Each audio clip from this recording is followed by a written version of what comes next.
آج کل انسانیت کی خدمت کی نیت سے ڈاکٹری کا شعبہ اختیار کرنا یہ بھی بہت بڑا ثواب کا کام ہے۔ اس لیے کہ معاشرے میں بہت کم ضرورت ہیں، بہت کم ڈاکٹر ایسے ہیں جو اس لیے ڈاکٹری کا کام کر رہے ہیں کہ ہم لوگوں کی خدمت کریں۔ تو اللہ تبارک و تعالیٰ نے روزی تو ویسے ہی دینی ہے، لیکن روزی کے بھی جو جائز ذرائع ہیں وہ انسان کو اختیار کرنے چاہیے۔ تو اس لیے جامعۃ الرشید والوں کے ساتھ بھی ایک دفعہ ایسا ہوا کہ ان کے پاس ٹرسٹ کے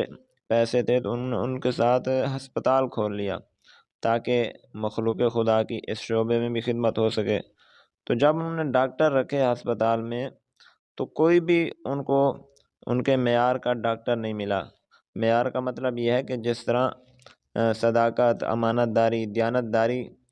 والا ڈاکٹر ان کو چاہیے تھا، اس طرح کا ڈاکٹر ان کو نہیں ملا۔ اور جو خاص طور پر عورتیں آتی تھیں بچے کی ولادت کے لیے، تو نارمل ڈیلیوری یا نارمل کیس اگرچہ ہو سکتا ہو تو پھر بھی وہ بڑا آپریشن کر دیتے تھے۔ اور ایک دفعہ یوں ہی ہوا کہ ایک عورت آئی تو انہوں نے فوراً کہہ دیا کہ بڑا آپریشن ہوگا، لیکن گھر والوں نے جب انکار کیا اور واپس گاڑی میں جانے لگے تو گاڑی میں ہی بچے کی ولادت ہو گئی۔ تو اس وقت ان کو پتہ چلا کہ ڈاکٹر کتنا بے احتیاطی کرتے ہیں اور کتنا ظلم کرتے ہیں عوام پر، کہ ایک ایسی عورت جس کا کیس نارمل ہو سکتا ہے تو اس کو خواہ مخواہ نشے کے ٹیکے لگانا اور اس کا سن کرنا، اس کی ریڑھ کی ہڈی میں ٹیکہ لگانا، پھر اس کو کاٹنا، پھر اس طرح خون بہہ جائے اس کے جسم سے، یہ کتنا بڑی زیادتی ہے۔ صرف اسی لیے ڈاکٹر حضرات کرتے ہیں کہ یہ جو اگر قدرتی طور پر جو کیس ہوگا یا نارمل کیس ہوگا، قدرتی طور پر بچے کی ولادت ہوگی تو اس میں تھوڑا انتظار کرنی پڑے گی، تو ہم کیوں انتظار کریں، وہ جلدی ہی آپریشن کر دیتے ہیں۔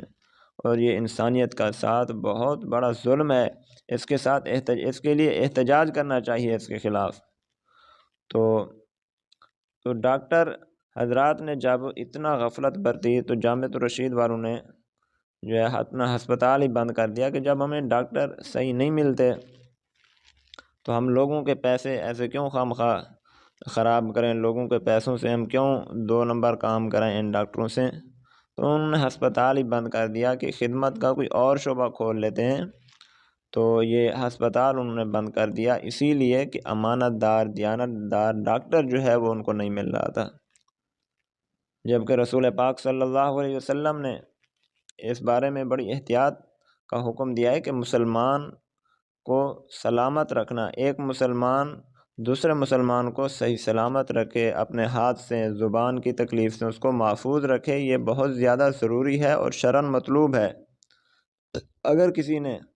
کسی دوسرے مسلمان کو تکلیف پہنچا دی اپنے ہاتھ کے ذریعے، اپنی زبان کے ذریعے، تو یاد رکھے جتنی عبادت کر لے قیامت کے دن اس کو حساب اس تکلیف کا دینا پڑے گا۔ اب جو ڈاکٹر بے احتیاطی کی وجہ سے اس کو بڑا آپریشن کر دیتے ہیں تو کتنی سخت تکلیف دیتے ہیں، کس طرح جو ہے یہ قبر میں حساب دیں گے، کس طرح جو ہے قیامت والے دن حساب کتاب دیں گے۔ تو ولادت جو ہے یہ ایک فطری عمل ہے، نارمل کیس ہونا یہ ایک فطری عمل ہے۔ اس وقت جب بڑے آپریشن ہوتے ہی نہیں تھے تو اس وقت بھی لوگ پیدا ہو جاتے تھے۔ تو اس لیے آپ دوسرے جانداروں میں بھی ذرا غور کریں، جو جانور ہیں ان میں ولادت کا عمل ہوتا ہے، اسی فطری طریقے کے مطابق ہوتا ہے، کوئی ان کا آپریشن نہیں کیا جاتا۔ تو حالانکہ جانور اور انسان میں یہ فرق موجود ہے کہ جانور کو آپ ولادت کے عمل میں آسانی کے لیے کوئی مقوی چیز بھی نہیں کھلا سکتے، کوئی مقوی دوا بھی نہیں کھلاتے، کوئی مقوی غذا بھی نہیں کھلاتے، نہ ان کو پتہ ہوتا ہے کہ نہ جانور کا مالک اس چیز میں دلچسپی لیتا ہے کہ ان کو کوئی مقوی چیز کھلائی جائے جو ولادت میں آسانی ہو، جس کی وجہ سے کسی بھی چیز کا نہ جانوروں کو پتہ ہوتا ہے اور نہ جانور کا مالک اس چیز میں دلچسپی لیتا ہے کہ میں کیا چیز اس کو کھلاؤں۔ تو خود بخود ہی جو ہے یہ عمل ہو جاتا ہے جانوروں میں، جبکہ انسان جو ہے اللہ تعالیٰ نے ان کو تو بڑی عقل دی ہے، انسانوں کو تو پتہ ہے کہ آپریشن سے ہٹ کر بھی کون سی ایسی چیزیں ہیں غذا کے لحاظ سے بھی اور دوا کے لحاظ سے کھانے کے لیے، جن کو استعمال کر کے ولادت کے عمل میں آسانی ہو سکتی ہے بچے کی ولادت میں۔ تو جب صورتحال یہ ہے کہ اللہ تعالیٰ نے انسان کو اتنا وسیع علم دیا ہے، تو اتنا علم اور تجربہ ہونے کے باوجود بھی ایک انسان دوسرے انسان کو، یا ایک ڈاکٹر ایک انسان کو جاتے ہی ہسپتال میں آتے ہی وہ اس کو ذبح کر کے رکھ دے، اور پھر مہنگی دوائیاں اور بڑے بڑے خرچے اس کو کرائے، تو یہ کتنا تکلیف دہ عمل ہے۔ یہ سب کچھ اسی وجہ سے ہوتا ہے، اور وہ صرف وہی ڈاکٹر کرتے ہیں جن کی دینی تربیت نہیں ہوتی۔ جو پڑھے لکھے باشعور دینی تربیت والے ڈاکٹر حضرات ہیں وہ ایسا نہیں کرتے۔ اور پھر دوسرے ممالک جو ہیں ان میں بھی اس طرح نہیں ہوتا، ان میں بھی بہت زیادہ جو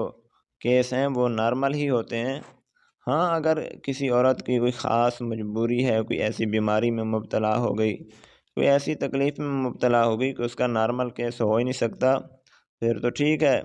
ورنہ خواہ مخواہ جو ہے نارمل کیس کی انتظار کیے بغیر ہی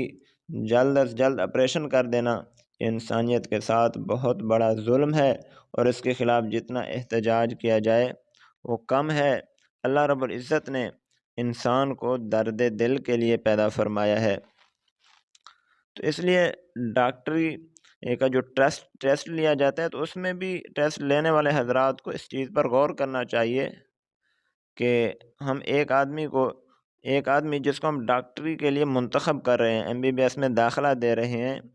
تو اس کی جس طرح دوسری صلاحیتیں چیک کرتے ہیں، اس کی تعلیم کتنا ہے، اس کی حاضر جوابی کتنا ہے، اس کا جنرل نالج کتنا ہے، اس کے FSC میں نمبر کتنے ہیں، یہ ساری چیزیں جس طرح وہ چیک کرتے ہیں، تو ان کو چاہیے کہ اس طالب علم کا درد دل بھی چیک کریں کہ انسانیت کے لیے اس کے سینے میں درد کتنا ہے، اس کے دل میں درد کتنا ہے، انسانیت کے لیے غم کتنا ہے، انسانیت کی خدمت کا جذبہ اس کے اندر کتنا ہے۔ انٹرویو والے حضرات جو ہیں وہ بھی اس چیز پر غور کریں، اور صرف انہی طلباء کو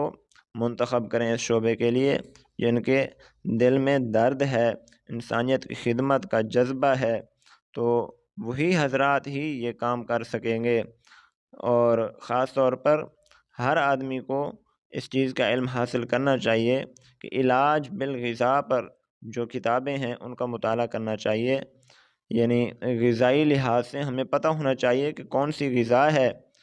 کہ جو عورت کو ولادت کے عمل میں عورت کے لیے آسانی پیدا کر دیتی ہے اس کو کھانے سے۔ تو اتنی بڑی تکلیف جو ہے،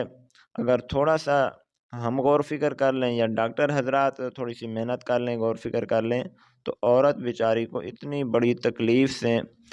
جو ہے بچایا جا سکتا ہے،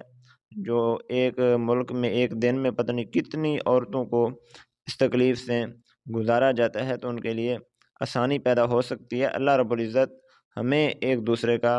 احساس کرنے کی توفیق نصیب فرمائے۔ وآخر دعوانا ان الحمد للہ رب العالمین۔